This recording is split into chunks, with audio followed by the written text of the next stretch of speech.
It was so fast, it could outrun missiles. So powerful, it terrified the United States. But push it too far, and the engines would destroy themselves mid-air.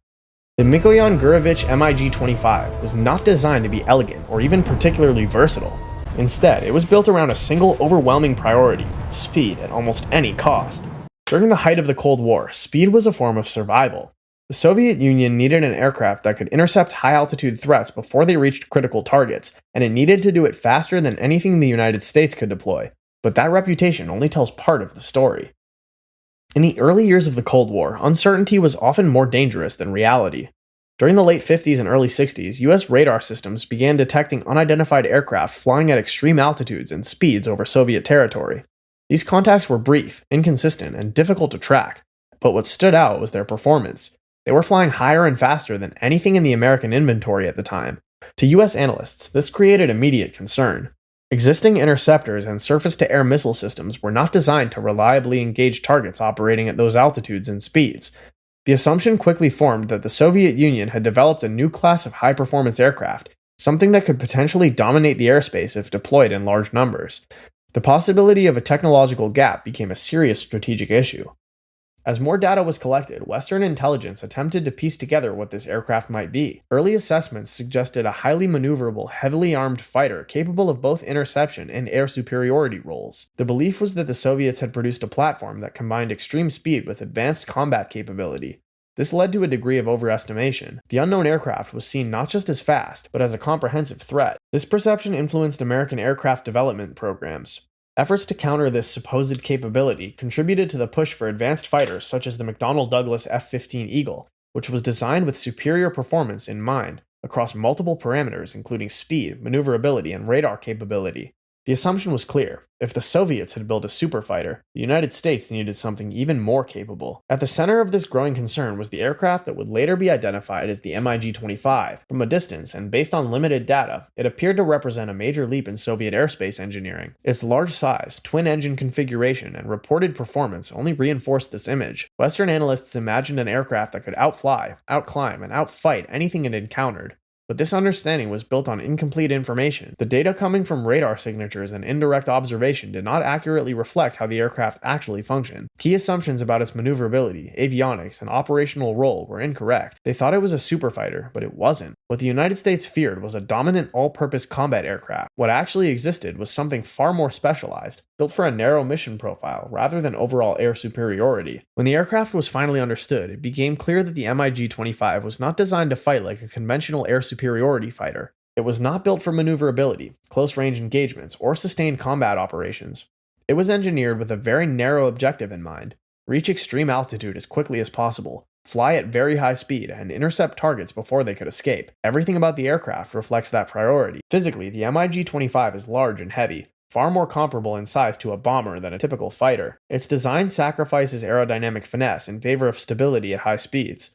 The wings are relatively small and optimized for high-altitude flight, which limits performance at lower speeds and reduces agility. In a turning fight, it is at a clear disadvantage compared to more balanced fighters developed in both the West and the Soviet Union. One of the most misunderstood aspects of the aircraft is its construction. Western analysts initially assumed it used advanced lightweight materials such as titanium alloys. In reality, the majority of the airframe is built from stainless steel. This choice was not about innovation, but practicality. Steel could withstand the intense heat generated at speeds approaching Mach 3, and it was easier for Soviet industry to produce at large quantities. However, it also made the aircraft significantly heavier, reinforcing its dependence on raw engine power rather than aerodynamic efficiency. That power comes from two large turbojet engines designed specifically for high-speed interception. These engines are capable of generating enormous thrust, allowing the aircraft to accelerate rapidly and reach extreme altitudes. However, they are not designed for sustained operation at maximum performance. Pushing these engines too hard, especially beyond recommended limits, can cause overheating and permanent damage. In some cases, excessive speed could even lead to engine failure during flight. The MiG-25 systems reflect the same philosophy. Its radar is powerful but relatively basic, optimized for detecting large high-altitude targets rather than tracking agile fighters. Avionics are straightforward, prioritizing reliability and ease of use over sophistication. The aircraft carries long-range missiles designed to engage targets from a distance, reducing the need for close combat entirely. This reveals the core idea behind the MiG-25. It was not designed to outmaneuver opponents or dominate in a dogfight. It was built to climb fast, strike quickly, and disengage before the enemy could respond. The performance of the MiG-25 came with very strict limits, and those limits defined how the aircraft had to be flown. While it was capable of reaching speeds above Mach 2.8, and in some cases even approaching Mach 3, these figures were not sustainable under normal operating conditions. Exceeding recommended speed thresholds placed immediate stress on the engines and airframe, creating risks that could escalate quickly if not managed carefully. At high speeds, the aircraft generated extreme heat due to air friction. This heat affected critical components, particularly the engines. The MiG-25's turbojets were powerful, but they were not designed for prolonged operation and maximum output. If a pilot pushed the aircraft too hard, turbine blades could begin to deform, reducing engine efficiency or causing permanent damage. In some severe cases, this could lead to engine failure while still in flight. Because of this, pilots were required to treat maximum speed as a temporary condition rather than a normal operating mode. High-speed interception runs had to be carefully timed and controlled. Remaining at those speeds for too long could mean that even if the aircraft completed its mission, it might not return in a usable condition. In some documented cases, engines had to be replaced after a single high-speed sortie due to the stress they experienced. The aircraft's handling characteristics added another key layer of risk. The MiG-25 was stable at high altitude and speed, but it lacked agility. Its large mass and wing design limited its ability to maneuver effectively, especially at lower speeds or during rapid directional changes. Attempting aggressive maneuvers at high speed could place additional structural stress on the airframe, increasing the likelihood of damage. This created a narrow operating envelope where the aircraft performed best. Outside of that envelope, the risks increased significantly. Pilots had to balance the need for speed with the limitations of the machine, constantly monitoring instruments and adhering to strict guidelines. Unlike more forgiving fighters, the MiG-25 did not allow much room for error. This is where its reputation as being too fast for its own pilots began to make sense. The aircraft could achieve extraordinary performance, but only under controlled conditions. Pushing beyond those limits did not just reduce efficiency, it actively threatened the aircraft itself.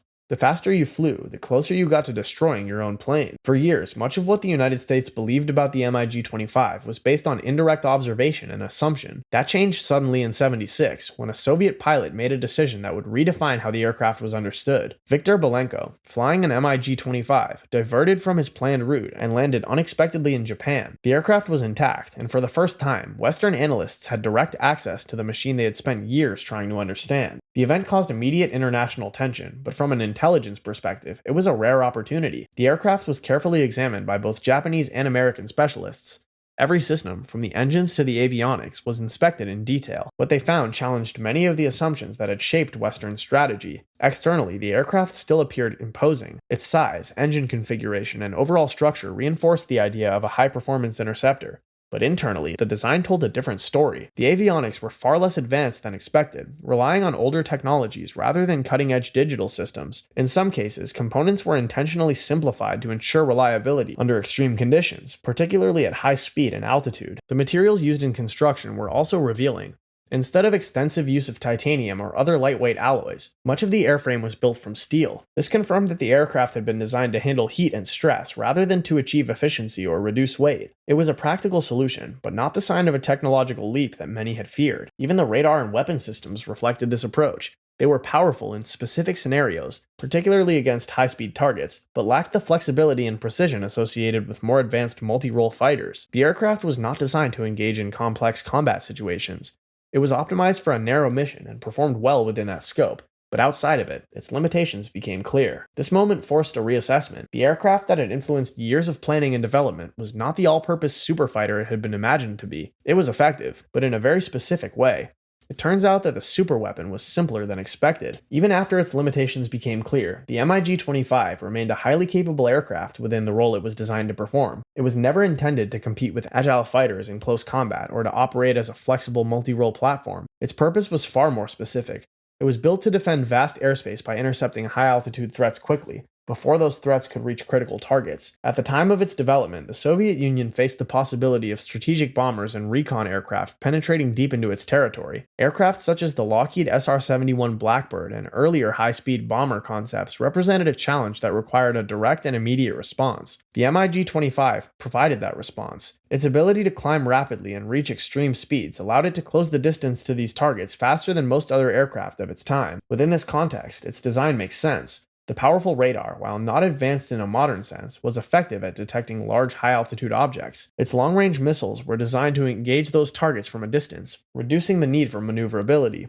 The aircraft didn't need to turn tightly or engage in prolonged combat. It needed to reach the target, fire, and disengage. Operationally, this made the MiG-25 a strong deterrent. It forced opposing aircraft to consider the risk of interception whenever they operated near Soviet airspace. Even if it wasn't the super fighter that Western analysts initially believed it to be, it still fulfilled its mission effectively. It controlled space not through versatility, but through speed and reach. Over time, this understanding reshaped how the aircraft was viewed. It was no longer seen as a mysterious technological leap, but as a focused solution to a specific problem. Its strengths and weaknesses were both the result of the same design philosophy. By prioritizing speed and altitude above all else, it became exceptionally good at one task, while remaining limited in others. This is what ultimately defines the MiG-25. It was not misunderstood because it failed, but because it was interpreted outside the context it was built for. The assumptions made about it created a perception that did not match reality. In the end, it wasn't the plane they feared, it was the misunderstanding that made it dangerous.